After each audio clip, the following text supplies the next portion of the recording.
शकलो आमच्या बहिणींच्या बरोबर, लाडक्या बहिणींच्या बरोबर। त्यामुळे पद येतात जातात, पद मिळतात। जे आमचे आमदार आहेत ते आमदार ज्यांना आम्ही मंत्री बनवले त्यांची क्षमता आहे आणि ज्यांना बनवलं नाही त्यांची क्षमता नाही असं बिलकुल कोणी मानण्याचं कारण नाही। आता आपल्याकडे संख्या मंत्र्यांची कमी असल्यामुळे, निवडून लोक जास्ती आल्यामुळे काही वेळा काही लोकांना थोडं श्रद्धा सबुरी ठेवावी लागते। आणि मी आपल्याला विश्वासाने सांगतो की ज्या लोकांना मंत्री आता पहिल्या टप्प्यात बनले नाहीत ते पक्षाचं काम करतील, संघटनेचं काम करतील, दुसऱ्या टप्प्यात तेही होतील, ते दुसऱ्या टप्प्यातले मंत्री ते पक्षाचं काम करतील। हे सगळं एक रुटीन, एक आपलं जी पद्धत आहे कामाची। आणि शेवटी प्रत्येकाला शिवसेना, बाळासाहेबांचे विचार, आनंद दिघे साहेबांची शिकवण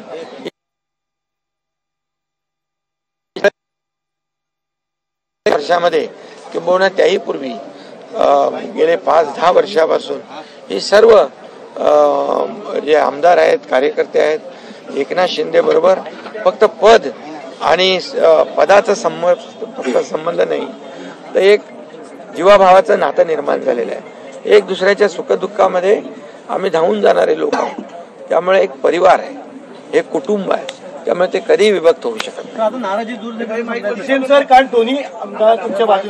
दोन्ही नाही, 3 आहेत, तुम्ही बघितलं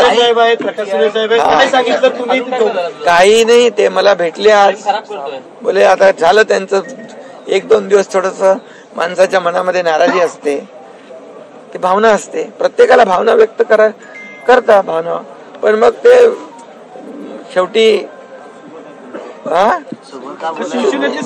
बघा परिवारापासून, कुटुंबापासून आमच्या कोणी वेगळं होऊ शकत नाही। हे शिवसेना हे आमचं कुटुंब आहे। तुम्हाला मी सांगतो, विजय शिवतारे यांनी तर मला हे सांगितलं होतं, एकनाथ शिंदे यांचा मी विश्वासू सहकारी, हे पद माझ्यासाठी सर्वात मोठं। प्रकाश इथं बसलाय, त्यांनी मला येऊन सांगितलं, ठीक आहे, घरचे लोक थोडे वाईट वाटतं, नाराज होतात। नरेंद्र मला येऊन भेटला, त्यांनी मला सांगितलं। आता ही सगळी मंडळी जोरात काम करणार, आमची जबाबदारी आता वाढलेली आहे। आज एवढ्या मोठ्या प्रमाणावर लोकांचं मॅन्डेट मिळालेलं आहे, आता जबाबदारी आमची वाढली आहे। कारण आम्ही ज्या आमच्या लाडक्या बहिणी, लाडके भाऊ, लाडके शेतकरी, लाडके ज्येष्ठ सर्व घटकांनी जे भरभरून मतांचा वर्षाव जो केला महायुतीवर, आणि मी म्हणायचो नेहमी की महायुतीला 2.5 वर्षामध्ये केलेल्या कामाची पोचपावती जनता दिल्याशिवाय राहणार नाही। आणि ते लोकांनी करून दाखवलं। सावत्र भावांना दूर ठेवलं, त्यांना घरी बसवलं आणि महायुतीला विजयी केलं। त्यामुळे पद कुठलं, पद मिळेल, पद मिळणार नाही, ही पदं येतात जातात। त्यामुळे पदापेक्षा आज आमचं उत्तरदायित्व लोकांशी जी आमची नाळ जुळलेली त्यांच्याबरोबर आहे। आणि म्हणून मी नेहमी म्हणतो, मला काय मिळालं यापेक्षा महाराष्ट्रातल्या जनतेला काय मिळणार आहे, महाराष्ट्रातल्या जनतेच्या जीवनामध्ये काय आमूलाग्र बदल होणार आहे, हे महत्वाचं आहे। म्हणून 2.5 वर्षात आम्ही नेमकं तेच केलं, प्रत्येक घटकाला न्याय देण्याचं काम केलं आणि त्याची प्रचिती या निवडणुकीमध्ये आम्हाला मिळालेली आहे।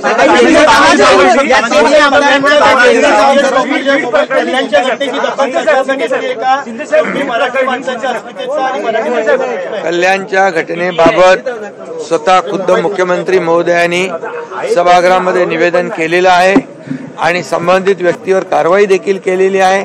कुठल्याही परिस्थितीमध्ये लोकशाहीमध्ये जे आपले फंडामेंटल राईट्स आहेत त्याच्यावर कुणालाही गदा आणता येणार नाही।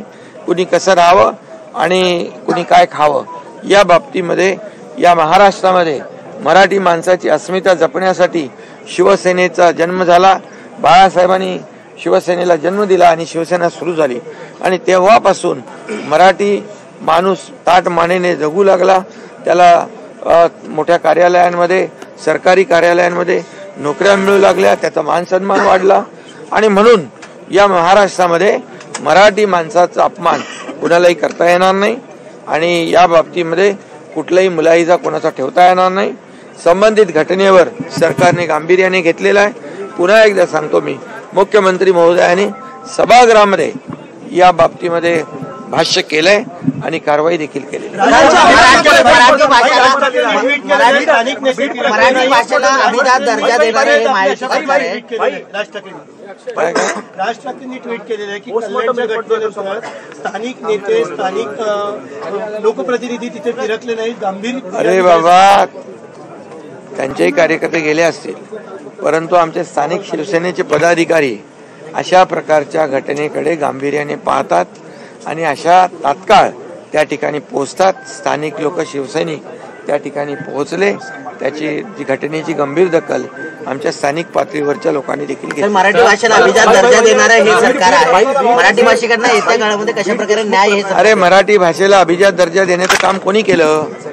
कुणाच्या काळात झालं? आमच्या महायुतीच्या काळात झालं आणि आदरणीय प्रधानमंत्री महोदयांच्या काळात झालं. त्यांनी मराठी भाषेला अभिजात भाषेचा दर्जा किती वर्षापासून मागणी होती, केलं का कोणी? आणि म्हणून मी प्रधानमंत्री महोदयांना धन्यवाद देतो की त्यांनी या महाराष्ट्राची एक अस्मिता जपण्याचा प्रयत्न केलेला आहे.